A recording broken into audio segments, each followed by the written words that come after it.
Hey, morning everybody. Happy New Year on YouTube. Even though today's the 5th anyway, so I'm like 5 days late.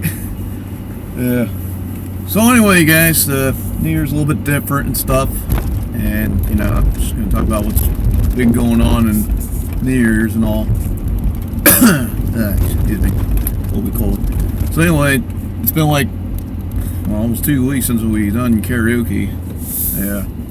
So on New Year's Eve, it turns out that DJ Elroy couldn't make it, to hang out with me and Storm Maverick, so ended up going downtown and bumped into a couple dudes we knew from the gym over at the Ugly Monkey. And then around 11 o'clock, we walked over to downtown, to see the Acorn drop, and boy, it was so crowded over there on that side. I mean, we were packed in like sardines. Yeah, and I'll tell you what was stupid, like, there's this restaurant called Jimmy John's. It's like a sandwich shop. Anyway, I was leaning on the window, see, because it was all in the crowd and stuff. We're about that close. Yeah. So anyway, I was leaning, and then there's this guy behind me. I don't know. He's trying to act like some kind of big shot from his woman or whatever, and said, "Hey man, you better stop leaning on my wife." I said, "Sir, I wasn't leaning on anybody. What's your problem, man?" And I said, hey, I'm not trying to argue with you. I'm telling you. Hey, the way you're telling me, man, you sound like you're rude. I mean, come on, man. You don't have to act like a big shot in front of your wife, eh? And he was acting stupid, and he was trying to grab me or whatever, but not, there's so many people in front of him and stuff, within personal space in that pack of sardines, he wasn't able to swing a fist at me, and he lost. I mean, I don't know why people are like that anyway. Because if I was me, I would just tapping the shoulder and say, "Hey, buddy, kind of, my name's sorry." That's what he should have done. But acting like some kind of big shot, like, well, for crying out loud, he looks like he's older than me. So why does he have to act like he's still in high school? The way these high school guys, treat their girlfriends and shit.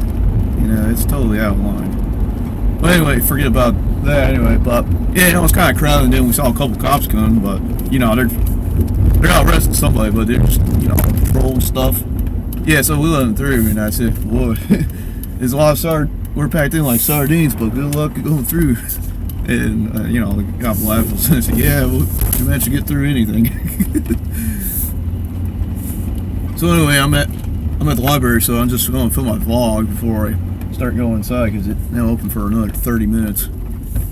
But I never had like a 30-minute vlog anyway, so it's all like on the radio or something. Yeah. So anyway, after the Acorn drop, we went back over to I don't know, me and the guys went over to the Ugly Monkey. So anyway, on the way over there, we had let's see, there's a cop directing traffic coming from the parking garage over in, I think it was Lenore Street or South Street. It was in downtown Raleigh, of course, but, well, me and the guys were walking, and all of a sudden I saw some big shot in a red sports car trying to cut through traffic, like, on the other side of the flares. Those flares are on the ground just to say, I guess mean do not enter anyway, because, all the cars going from the parking garage this way was going to turn to the left. We had the officer directing traffic, and I said, "Hey, officer, you better take a look at this red sports car. He's about to do something." And then he went between the flares, of course, like an idiot. And then the cop got mad at him, knocking on the window. "Hey, can't you see I got flares here and I'm directing traffic? That means do not enter and all that." I mean, that guy was lucky he didn't get a ticket though. But I was just doing the right thing, just, with the police and stuff. So anyway, it was sort of like a long walk though, but we were able to make it, past through the train station and all that. And then there's this other club that I told Storm Maverick and the other guys about, I used to go to like about 6-7 years ago, called The Office. Boy, they closed down that place, man. That club sucks. Like, I went in on Friday night, right? Like on like 10 o'clock, and then there's barely anybody there. I only saw like 2 girls there, but they were just yammering the whole freaking time, and they weren't even dancing with anybody. And I'm like, oh, come on, I'm not going to fucking stay here any longer if nobody's going to be coming. And I wasn't the only one going. I had like two other of my buddies anyway. And like, oh fuck this, we'll just go someplace else. Yeah, next thing we know, we went over to, let's see, we went south. That's like a strip of nightclubs on one side. I think we went over to the Solos, but you know, we say, you know, there's a lot more people there dancing and stuff. Yeah, but I'm not really a nightclub kind of person anyway.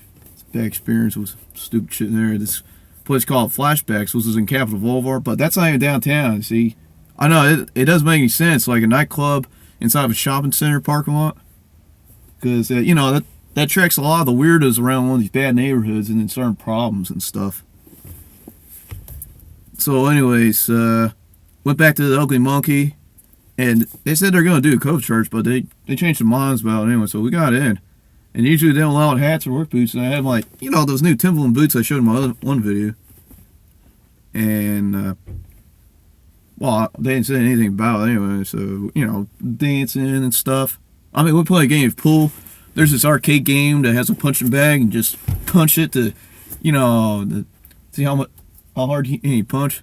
And I believe my high score was like maybe like 826 points, or maybe it's pounds. And Storm Mavericks, his was like around 560. And like I won. Yeah, I remember doing that a couple years ago, first going there and stuff. And then let's see, and then some of the girls got wild, like on that video I showed, you know, where the girls were dancing on the bar counter.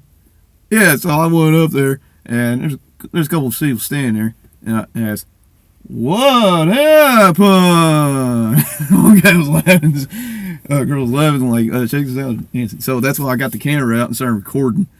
And then on the other side of the counter, like, there's more girls dancing, and everyone's throwing dollar bills. I took out $4 to throw that. And this one girl, I don't know, she did some kind of, I don't know what she was doing, but she ended up kicking her shoes off.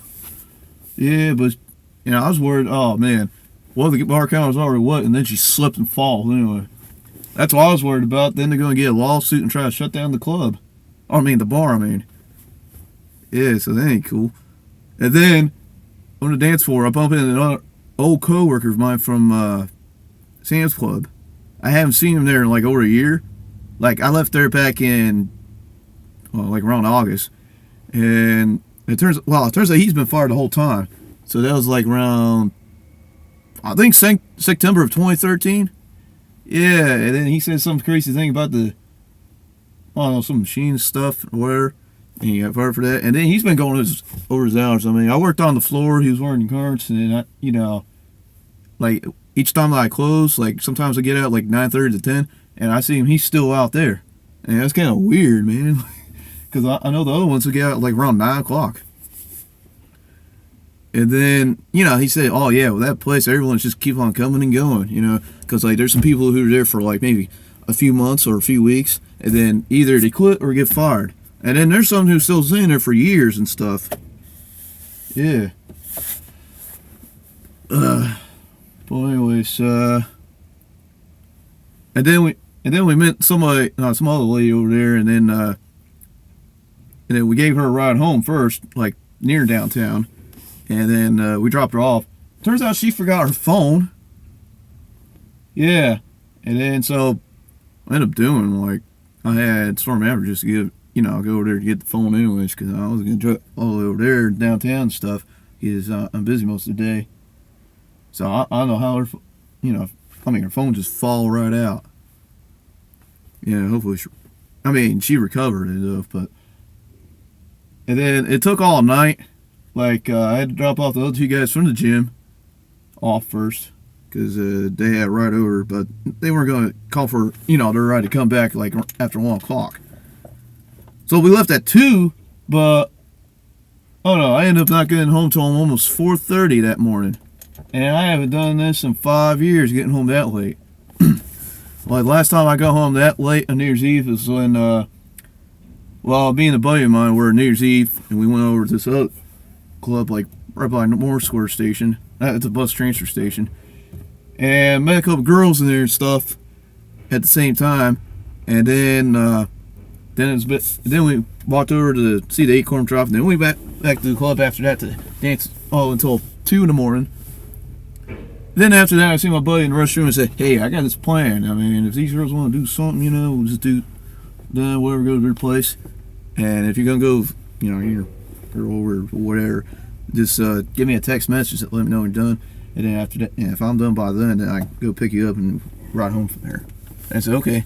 So anyway, my buddy was riding with this other girl over to her place and doing some other stuff. Me, I went over with this other girl I was with and over to her place. Went on a one night stand with her and got to her place. It was like around almost 2 o'clock, something like that. And let's see, no, I didn't even get home at 4:30. I almost got home at 5 o'clock or 5:30. Anyway, I fell asleep. I woke up. I looked at the alarm clock over there in that girl's bedroom, and I saw it was almost like 3:30. Like, oh shit. I was thinking, what the fuck? I couldn't see it real good, so I had to go get my glasses to make sure it's that time. It was that time. And I told Mom, and then put the rest of my clothes back, got dressed, and then I just snuck out. I just tiptoed out. I didn't even put my shoes on anyway. I just had my socks, and then everything's all right. And then I almost forgot my coat. It turns out I was under the bed, so I went and got my coat. And then I went and saw if my friend texted me because I had the phone, on silent. And then I saw, okay, he was already been ready. He was already been done an hour before I was. So I texted him and said, "I'll be over there. Just send me the directions." So I got in the car and I got out. And so I went up picking my buddy. And that's when it took forever to get back to Garner anyway. Because this girl lived far away from downtown almost. Probably like 6 miles away from the other direction. And I had to go across town to go to her girlfriend's house to go pick up my friend. So we went over there. And that's why, I got home almost 5 o'clock that morning. It was crazy. But about the girls, we haven't heard from them because I didn't give that girl my real name. I didn't give her my number. I didn't tell her where I work at, and I didn't tell her I have Facebook, so she can't be looking me up and stuff. Yeah. And it was kind of fun. We didn't bump into each other ever since. Because I have been going to that same club ever since. Because a couple weeks after that, it's been closed down for like almost a year. Then they put like a bar there, the London Bridge Pub. Yeah, it was like a bar where all the British hang out and stuff. But we haven't been there yet. Yeah. So, anyway, lately, let's see, for New Year's, went over to the junkyard and got a couple parts and stuff. And then went back to work and everything's normal and stuff. Yeah, and then that was about all anyway what happened to New Year's Eve, especially this year and then 5 years ago. And hopefully it'll be a little different anyways. Yeah. So anyway, guys, that's probably be it for the vlog for this year. Starting a new vlog. Yeah, so coming up soon. I'm gonna get my hair cut. Yep, just to start out fresh for the new year. So I'm gonna shave all this, and then I'm gonna shave my facial hair. I'm gonna shave off my beard, and my mustache, and my sideburns and everything. Yeah, you probably wouldn't recognize me. I probably look young anyway. The reason why I keep my facial hair is because, without, I look young. I don't want to be mistaken for a young person. I'm 26. Yeah, and then the New Year's resolution, of course, getting this truck off-road ready, put on a motorized lawn chair, and let's see, save up some money to, move out, because I'm getting tired of this part of Garner anyway. I want to move to a different part. Yeah, and plus Storm Maverick was talking about getting another job that probably possibly pay more than what he's making in his job now. That he could save some money and we could move in with his roommates. But we're gonna get a couple of roommates too, so it's not gonna be 2. It's gonna be probably 3 or 4 of them. Yeah. Hopefully the rooms be cheap. Yeah. But there's this one place, another old co-worker from Sam's Club who lives at. Got some roommates though, but the utilities are included. So, even though I can't move one of my friends. I give him a call and see if he has an opening for another room after I save some money. So anyway, you guys, this will be all for the vlog today.